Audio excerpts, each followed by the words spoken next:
தந்தை, மகன், தூய ஆவியாரின் பெயராலே ஆமேன். நம் ஆண்டவராகிய இயேசு கிறிஸ்துவின் அருளும் கடவுளின் அன்பும் தூய ஆவியாரின் நட்புறவும் உங்கள் அனைவரோடும் இருப்பதாக. புனித மத்தேயு எழுதிய தூய நற்செய்தியிலிருந்து வாசகம். அதிகாரம் 5, இறைவார்த்தைகள் 1-16 வரை.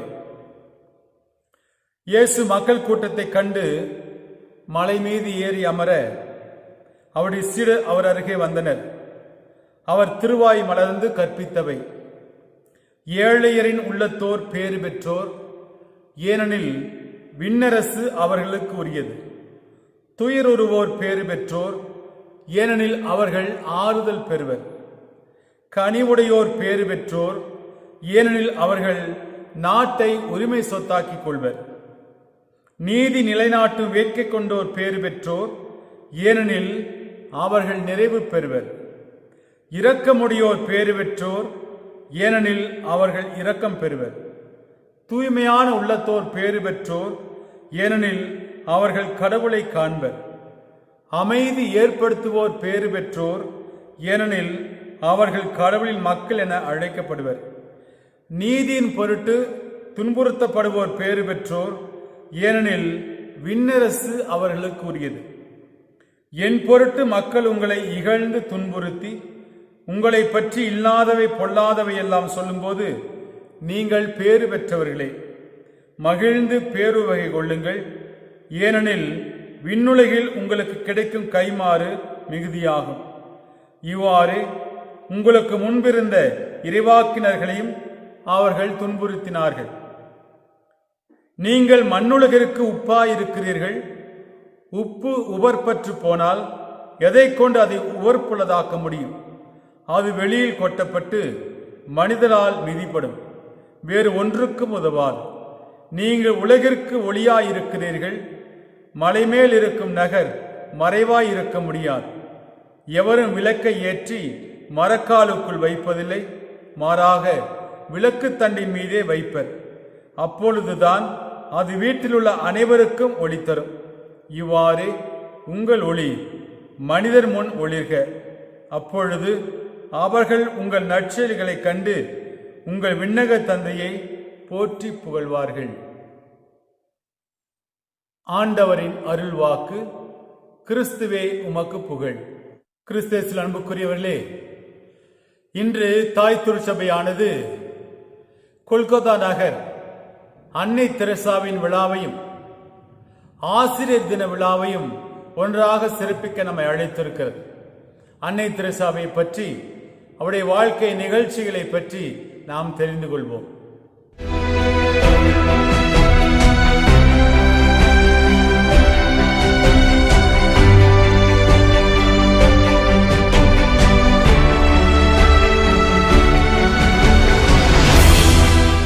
தென்கிழக்கு ஐரோப்பிய நாடான அல்பேனியாவில் 1910ஆம் ஆண்டு ஆகஸ்ட் 26ஆம் தேதி பிறந்தார். இவரது இயற்பெயர் ஆக்னஸ் கோன்சா பொஜனாக்கா. தந்தை நிக்கல் நிக்கோலா. தாய் பொயாஜியு திராணி பெர்னாயின் 3வது மகளாக பிறக்கிறார். இவரின் சகோதரி பெயர் அகா, சகோதரர் பெயர் லாக்கஸ். தெரசாவின் 8 வயதில் தந்தை நோய்வாய்ப்பட்டு இறந்தார். இதன் பிறகு இவரது தாயால் நற்குணங்கள் கூறி வளர்க்கப்பட்டார். குறிப்பாக 5 வயதிலேயே பள்ளி பாடங்களை எப்போது கேட்டாலும் தடையின்றி சொல்லும் அளவிற்கு படிப்பில் திறமையானவராக இருந்தார். இதை தவிர தன் நகைச்சுவை உணர்வால் சிறு வயதிலேயே எல்லோருடைய கவனத்தையும் எளிதில் வசீகரிக்கும் திறனும் பெற்றிருந்தார். தன் இளமை பருவத்தில் கிறிஸ்தவ மறைப்பணியாளர்களாலும் அவர்களது சேவைகளாலும் பெரிதும் ஈர்க்கப்பட்டு தனது 12 வயதில் சமூக சேவையில் ஈடுபட ஆரம்பித்தார். அதன்படி ஏழை எளியவர்களுக்கு, உடல் ஊனமுற்றோருக்கு, பள்ளி மாணவர்களுக்கு உதவி செய்து வந்ததோடு தேவாலயங்களை பெருக்கி சுத்தம் செய்தல், மருத்துவமனைகளுக்கு சென்று நோயாளிகளுக்கு ஆறுதலான வார்த்தைகளை கூறுதல், மருந்து வைத்து விடுதல் ஆகிய பணிகளை செய்ததும் அனைவரிடமும் இனிமையான வார்த்தைகளையே பேசுவார். சிறு வயதில் தன்னால் இயன்ற சேவைகளை செய்து வந்த தெரேசா தனது 18 வயதில்தான் முழுநேர சேவையில் ஈடுபட நினைத்தார். அதன்படி தாய், சகோதரி மற்றும் இராணுவத்தில் பணியாற்றி வந்த அண்ணனிடமும் சம்மதம் பெற்றார். வீட்டிலிருந்து விடுபட்டு சொடலிட்டி ஆஃப் சில்ட்ரன் ஆஃப் மேரி என்ற அமைப்பை சேர்ந்த லொரேட்டோ சகோதரிகளின் சபையில் மறைப்பணியாளராக தன்னை இணைத்து கொண்டார்.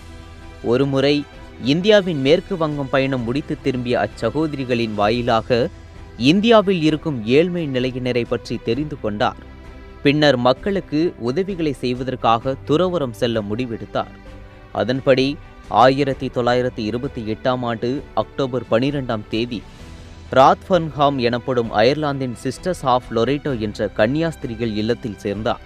குழந்தைகள், பெரியவர்கள், ஏழைகள், நோயாளிகள் என பாரபட்சமின்றி எல்லோருக்கும் உதவிகளை செய்ய வேண்டுமென நினைத்தார். பிறகு 1929ஆம் ஆண்டு முதல் முறையாக இந்தியாவின் மேற்கு வங்கத்தில் உள்ள கத்தோலிக் திருச்சபைக்கு வந்தார். சட்ட விதிகளின்படி புதிதாக வந்து அங்கு சேர்பவர் பெயரை மாற்றம் செய்து கொள்ள வேண்டும். பிரான்ஸ் நாட்டின் சகோதரி தெரேசா மார்ட்டின் ஏழைகளுக்கும் நோயாளிகளுக்கும் சேவையாற்றவே தன் வாழ்க்கையை அர்ப்பணித்துக் கொள்ள நினைத்தார். ஆனால் அதற்கு அவரது உடல்நிலை இடம் தராததால் காசநோயால் தனது 24 வயதில் மரணித்தார். அவரது நினைவாக தனது பெயரை தெரேசா என மாற்றிக்கொண்டார். கொல்கத்தாவில் தங்கியிருந்த தெரேசா அவர்கள் அங்கு வறுமையின் பிடியில் சிக்கி தவித்த ஏழை மக்கள், தொழிலாளர்களின் நிலை, வேலையில்லா திண்டாட்டம், பசியுடன் திரிந்த குழந்தைகள், சுகாதாரமற்ற குடியிருப்புகள், வியாதியுடன் கூடிய மக்களைக் கண்டு வருத்தம் கொண்டார். அச்சூழலில் டார்ஜிலிங் உள்ள லொரேட்டோ இல்ல பள்ளியில் ஆசிரியர் பணிக்கு நியமிக்கப்பட்டார். குழந்தைகளிடம் அன்பு காட்டி பாடம் கற்பித்தார். சில காலங்களிலேயே இந்தியா தான் இனி என் தாய்நாடு என முடிவெடுத்தார். இந்தி மொழியும் கற்றுக்கொண்டார். மீண்டும் கொல்கத்தாவிற்கே பணிமாறுதல் செய்யப்பட்டார். அங்கு கல்வியுடன் சமூக சேவையும் செய்ய வேண்டியதாயிற்று. அப்படி குழந்தைகளுக்கு கல்வி கற்பிப்பதை தவிர குழந்தைகளை குளிப்பாட்டி சாப்பாடு ஊட்டினார். ஏழை மக்களையும் தேடி சென்று சேவைகள் செய்தார். ஆசிரியையாக இருந்த தெரேசா பின்னாளில் பள்ளி முதல்வரானார். 17 ஆண்டுகள் கல்வி பணியில் இருந்து ஏராளமான நல்ல அனுபவங்களை கற்றுக்கொண்டார். 1942 முதல் 1943ஆம் ஆண்டுகளில் 2ஆம் உலகப் போரும் விடுதலை போராட்டங்களும் உச்சத்தில் இருந்தது. மக்கள் பஞ்சத்தில் தவிப்பதைக் கண்டு அவர்களுக்கு அதிக நேரம் உதவி செய்ய நினைத்தார் தெரேசா. ஆனால் லொரேட்டாவின் விதிமுறைகள் அதற்கு ஒத்துழைக்காத காரணத்தால் கல்வி பணியில் இருந்து விலக முடிவெடுத்தார். 1948ஆம் ஆண்டு ஏப்ரல் 12ஆம் தேதி தன் விலகல் கடிதம் ஏற்றுக்கொள்ளப்பட்டதால் அன்று முதல் முழு நேரமாக தன் சேவை பணியை தொடங்கினார். அன்றைய தினத்தில் 5 ரூபாய் பணம், 3 நீல நிற சேலைகள்தான் அவரது சொத்தாக இருந்தது. குடிசையில் வசித்த மக்களை சந்தித்து ஆறுதலாக பேசினார். தன்னால் இயன்ற உதவிகளை செய்வதாக உறுதி கூறினார். பாட்னாவில் உள்ள செயின்ட் ஃபேமிலி மருத்துவமனைக்கு சென்று தன் செவிலியர் பணியை மேம்படுத்திக் கொள்ள போதிய பயிற்சிகளை எடுத்துக்கொண்டார். பலவிதமான நோய்களுக்கும் சிகிச்சை அளிக்க மருத்துவ பயிற்சிகளை கற்றுக்கொண்டார். அப்போது மருத்துவத்துறைக்கு தேவையான உற்சாகம், ஆர்வம், பொறுப்பு ஆகிய 3 நற்குணங்களையும் தெளிவுற கற்றுக்கொண்டார். தெரேசாவுடன் லொரேட்டாவின் முன்னாள் மாணவியர்கள் 10 பேர் கொண்ட முதல்கட்ட சேவைக்குழு உருவாகி மக்களுக்காக பணி செய்ய தொடங்கியது. 1949ஆம் ஆண்டு கொல்கத்தாவில் உள்ள மோத்திஜில் என்ற பிரபலமான குடிசை பகுதிக்கு சென்றார். அங்கிருந்த மக்களின் முக்கிய தேவை பள்ளிக்கூடம் என்பதை தெரிந்து கொண்டார். சில காலங்களிலேயே 5 மாணவர்களுடன் பள்ளியை தொடங்கினார். மாணவர்களின் எண்ணிக்கையும் சீக்கிரமே அதிகரித்தது. சில காலங்களிலேயே நோயுற்று மருத்துவமனைக்கு செல்ல முடியாமல் உயிரிழந்த பெண்மணியை கண்டு மனம் உருகினார். உடனே சிறிய அளவிலான மருத்துவமனை ஒன்றை ஆரம்பித்து ஏழைகளுக்கு இலவச சிகிச்சை அளிக்க ஏற்பாடு செய்தார். தொடர்ந்து பல மருத்துவமனைகளுக்கு சென்று உபரி மருத்துவ பொருட்களை தாருங்கள், பல ஏழைகளின் உயிரை காப்பாற்றுங்கள் என கேட்டார். பல தரப்பிலும் இருந்த உதவிகள் கிடைத்தன. 1950ஆம் ஆண்டு பிறர் அன்பின் பணியாளர் என்ற சபையை துவங்கி பசியால் வாடும், வீடின்றி தவிக்கும் மாற்றுத்திறனாளிகள், சமுதாயத்தால் புறக்கணிக்கப்பட்டவர்களுக்கு உதவிகளை செய்தார். இருந்தும் ஆதரவற்றும் அடைக்கலம் இன்றியும் கஷ்டப்படும் மக்களின் எண்ணிக்கை அதிகமாக இருந்ததால் கருணை இல்லம் ஒன்றை உருவாக்க ஆசைப்பட்டார். அரசின் உதவியுடன் காளிகட் என்ற இடத்தில் நிர்மல் ஹருதாய் என்ற முதியோர் கருணை இல்லத்தை ஆரம்பித்தார். பின்னாளில் அது காளிகட் இல்லமானது. அதே ஆண்டு மிஷனரிஸ் ஆஃப் சார்டிஸ் என்ற சேவை அறக்கட்டளையை தொடங்கி நோய்வாய்ப்பட்ட மக்களுக்கு அடைக்கலம் கொடுத்தார். 1955ஆம் ஆண்டு செப்டம்பர் 23 சிசுபவன் என்ற இல்லத்தை தொடங்கி ஊனமுற்ற, மனவளர்ச்சி குன்றிய, ஆதரவற்ற, குப்பையில் வீசப்பட்ட குழந்தைகளுக்கு அடைக்கலம் கொடுக்க தொடங்கினார். தொழுநோயாளிகளுக்கு நடமாடும் மருத்துவமனையை தொடங்கி அதே ஆண்டு காந்தி பிரேம் நிவாஸ் என்ற பெயரில் நிரந்தர தொழுநோய் மருத்துவமனையை தொடங்கினார். பல நகரங்களுக்கும் சுற்றுப்பயணம் செய்து தொழுநோய், காசநோய், HIV பாதித்தவர்களுக்கு தேவையான ஆலோசனைகளையும் அவர்களை மற்றவர்கள் புறக்கணிக்க கூடாது என்றும் விழிப்புணர்வு நிகழ்ச்சிகளையும் நடத்தினார். சிறை கைதிகளுக்கும் போதை பழக்கத்திற்கு அடிமையானவர்களுக்கும் போதிய உதவிகளுடன் ஆலோசனை மையங்கள் மூலமாக உதவிகள் செய்து வந்தார். உடலில் பல காயங்களுடன் இருக்கும் நோயாளிகளுக்கு தானே கைப்பட மருந்து வைத்து விடுவதும், உறவினர்களே பார்த்து கொள்ளாத நிலையில் சீல்வடிந்த நிலையில் இருக்கும் பல நோயாளிகளின் சீலை தானே சுத்தம் செய்து மருத்துவம் செய்து பராமரித்தார். அதனை கண்ட பலரும் சீ என சொல்லியதும் உண்டு. பதிலுக்கு சீ என சொல்லி ஒதுங்கினால் காயம் குணமாகாது, அவர்களுக்கு பணிவிடை செய்வது மட்டுமே தீர்வு என்பதையே பதிலாக கூறுவார். இந்தியாவை தாண்டி பல வெளிநாடுகளுக்கும் பிறர் அன்பின் பணியாளர் சபையினை சேவைகளை விரிவுபடுத்தினார். அதன்படி 1965ஆம் ஆண்டு வெனிசுலாவிலும் தொடர்ந்து மற்ற நாடுகளிலும் சேவை மையங்களை நிறுவினார். சுதந்திர போராட்டங்கள், போர், உள்நாட்டு கலவரங்கள் என எந்த நாட்டில் மக்கள் பிரச்சனைகளை சந்திக்கிறார்கள் என தெரிந்து கொண்டு அங்கெல்லாம் சென்று உதவிகள் செய்து வந்தார். இவரின் சாதனைகளுக்கு இவர் கண்ட சோதனைகள் ஒன்றோ இரண்டோ. தினமும் அதிகாலையிலேயே எழுந்து குளித்துவிட்டு தனது குழுவினருடன் வீதி வீதியாக யாசகம் கேட்டு செல்வார். அப்படி ஒரு முறை சென்றபோது ஒரு கடைக்காரரிடம் உதவி கேட்டார். அவர் தெரேசாவை கண்டும் காணாமலும் இருந்தார். தெரேசா மீண்டும் கை நீட்டி உதவி கேட்டார். கோபமுற்ற கடைக்காரர் மென்று கொண்டிருந்த வெற்றிலை பாக்கினை தெரேசாவின் கையில் துப்பினார். சற்றும் பொறுமையை இழக்காத தெரேசா, இது நீங்கள் எனக்கு கொடுத்தது, பசியில் வாடும் குழந்தைகளுக்கு ஏதாவது உதவி செய்யுங்கள் என கூறியதும் அந்த கடைக்காரர் குறுகி போய் தன்னால் இயன்ற பண உதவி செய்தார். இப்படி ஒவ்வொரு நாளும் பல வழிகளில் அவமானங்களையும் சங்கடங்களையும் சந்தித்து கொண்டுதான் சேவையாற்றி வந்தார். ஆனால் அவரது ஒரே நோக்கம், இவ்வுலகில் ஏழைகளாகவும் நோயாளிகளாகவும் துன்பங்களை சந்திப்போர் லட்சக்கணக்கில் இருக்கின்றனர். அவர்களில் என்னால் இயன்றவர்களுக்கு உதவி செய்யவே கடவுள் என்னை படைத்திருக்கிறார் என கூறிக்கொண்டு தொடர்ந்து சேவையாற்றி வந்தார். தெரேசா உலகம் முழுக்க பலராலும் சிறந்த சேவகர் என பாராட்டப்பட்டாலும் விமர்சன கணைகளையும் சுமக்காமல் இல்லை. கருக்கலைப்பிற்கான எதிர்ப்பு, கொல்கத்தா நகரின் புகழையும் குலைத்து விட்டார் என ஏராளமான விமர்சனங்களையும் பிரச்சனைகளையும் எதிர்கொண்டார். இது போதாத குறையாக இவரின் மருத்துவ சேவையின் தரம் மற்றும் நன்கொடையாக வரும் பணத்தை செலவு செய்யும் விதம் பற்றி ஊடகங்களுக்கும் பல விமர்சனங்களை தெரேசாவின் மீது சுமத்தினார்கள். இவற்றையெல்லாம் தகுந்த முறையில் எதிர்கொண்டு நேர்மையான முறையிலும் அகிம்சை முறையிலும் தன் சேவை பணியை செய்து கொண்டிருந்தார். குறிப்பாக 1969இல் இவரது வாழ்க்கை வரலாற்றை பிரதிபலிக்கும் ஆவணப்படம் வெளிவந்த பிறகு உலகம் முழுக்க பிரபலமானார்.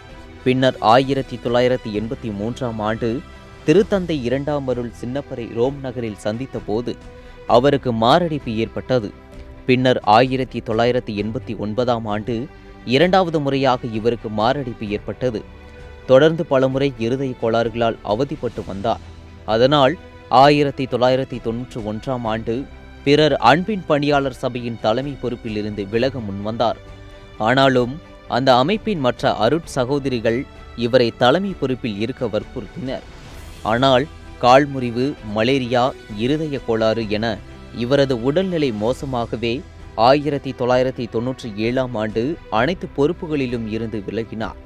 45 வருடங்களுக்கும் மேலாக ஏழை எளியோர்கள், நோய்வாய்ப்பட்டவர்கள், ஆதரவற்றோர் என பலதரப்பட்ட மனிதர்களுக்கும் சேவை புரிந்து வந்த தெரேசா 1997ஆம் ஆண்டு செப்டம்பர் 5ஆம் தேதி மரணமடைந்தார்.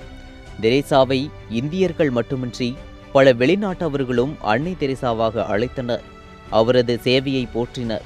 அன்னை தெரேசா மரணமடைந்த போது உலகின் பலதரப்பட்ட மக்களின் கண்ணீர் சிந்தினர்.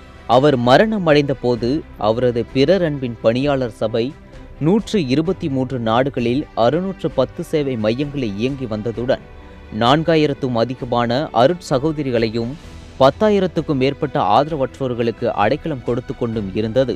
இவருக்கு ஏனைய விருதுகள் அளித்துள்ளார்கள்.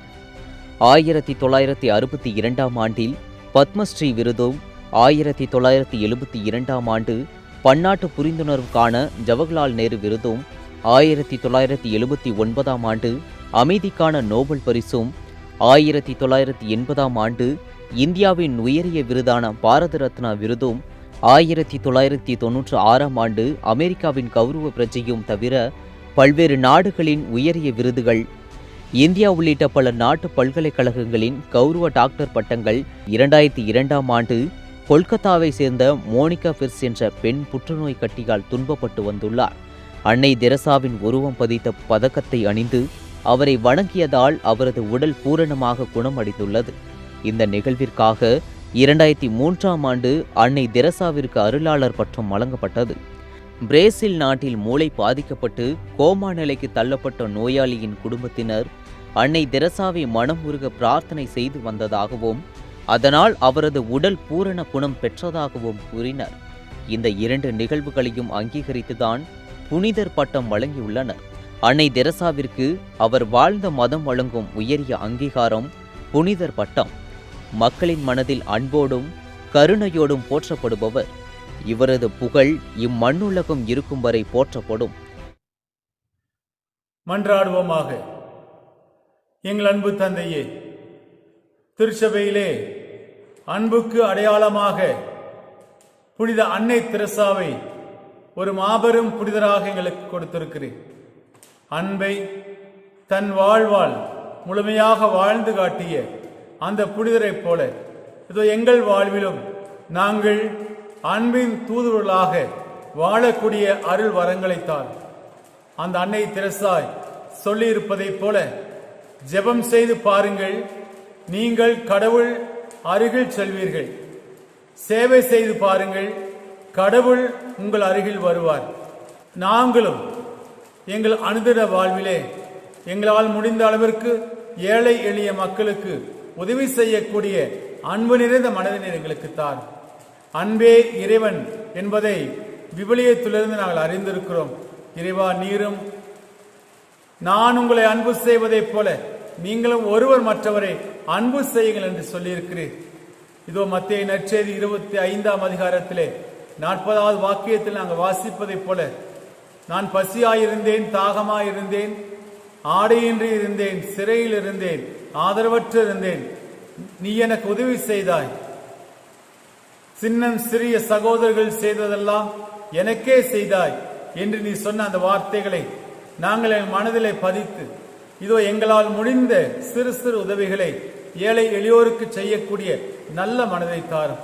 அந்த அன்னை உண்மையே முழுமையாக நம்பி வாழ்ந்தார். எங்கு சென்றாலும் நற்கருணை ஆண்டவருடைய பிரசனத்திலே தன்னை முழுமையாக அர்ப்பணித்து சேவை செய்தார். அதே போல எங்கள் அனுதின வாழ்விலும் நாங்களும் உம்முடைய அன்பிலும் இரக்கத்திலும் பாதுகாப்பிலும் பராமரிப்பிலும் நம்பிக்கை வைத்து வாழக்கூடிய அருள் வரங்களை தாரும். இறைவா, இன்று ஆசிரியர் தினத்தை நாங்கள் கொண்டாடுகிறோம். உலகமெங்கும் இருக்கிற, குறிப்பாக எங்கள் நாட்டில் இருக்கிற ஆசிரியர்களை நீர் ஆசீர்வதித்துள்ளோம். இதோ அவர்கள் கல்வி பணியிலே அறிவொளி ஏற்றி வைக்கின்ற அந்த பணியிலே நீத்தாம அவர்களுக்கு உறுதுணையாக இருந்து வழிநடத்தி செல்வீராக. ஆசிரியர் பணி செய்கிற ஒவ்வொருவரையும் கரத்தில் அர்ப்பணிக்கிறோம். ஆண்டவரே, அவர்களுக்கு உறுதுணையாக நீர் இருந்தருளும். அவர்கள் எடுக்கின்ற ஒவ்வொரு முயற்சிகளிலும் நீர் அவர்களோடு இருந்து வழிநடத்தி செல்வீராக. இறைவா, இந்த நிகழ்வை பார்த்து கொண்டிருக்கிற ஒவ்வொருவரையும் உமது கரத்திலே அர்ப்பணிக்கின்றோம். ஒவ்வொரு குடும்பத்திற்கும் என்னென்ன தேவை என்பதை நீர் அறிந்திருக்கிறீர். அவற்றையெல்லாம் உம்முடைய விருப்பத்தின்படி நிறைவேற்றி தந்து இவர்களை மகிழ்ச்சியின் வழிகளிலே, மன நிறைவின் வழிகளிலே நடத்தி சென்று ஆசீர்வதிக்க வேண்டும் என்று எங்கள் ஆண்டவராக இயேசு கிறிஸ்து வழியாக உம்மை மன்றாடுகிறோம். ஆமென். ஆண்டவர் உங்களோடு இருப்பாராக. எல்லாம் வல்ல இறைவன் தந்தை, மகன், தூய ஆவியார் உங்களை ஆசீர்வதித்து காப்பாராக. ஆமென்.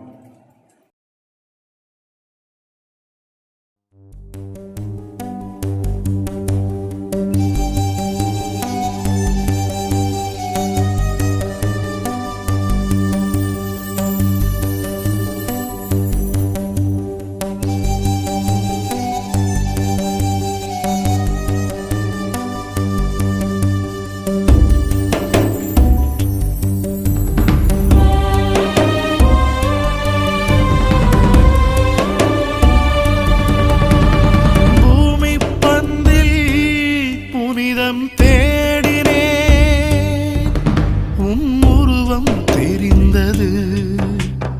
கருணையின் உருவை காலம் கடந்துமே உன்முகமே தந்தது. பூமி பந்தில் புனிதம் தேடினே உன் உருவம் தெரிந்தது. கருணையின் உருவை காலம் கடந்துமே உன்முகமே தந்தது. அன்பின் வடிவம் அகத்தில் கண்டாய், ஏழையின் சிரிப்பில் இறைவன் கண்டாய். அன்பின் வடிவம் அகத்தில் கண்டாய், ஏழையின் சிரிப்பில் இறைவன் கண்டாய். அன்னை தெரேசா பெயரில் அன்பு காந்தம் இழுக்குதே. அன்னை தெரேசா புகழை இந்த உலகம் வியக்குதே. அன்னை தெரேசா பெயரில் அன்பு காந்தம் இழுக்குதே. அன்னை தெரேசா புகழை இந்த உலகம் வியக்குதே.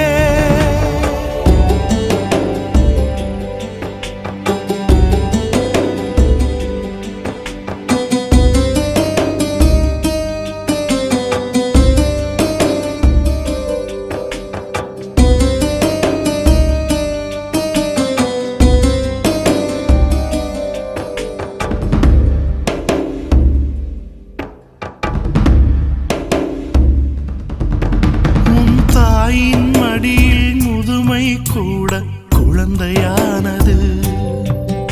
உன் கண்களின் ஒளியில் நிலவும் கூட நிகரில்லாதது. உன் தாயின் மடியில் முதுமை கூட குழந்தையானது.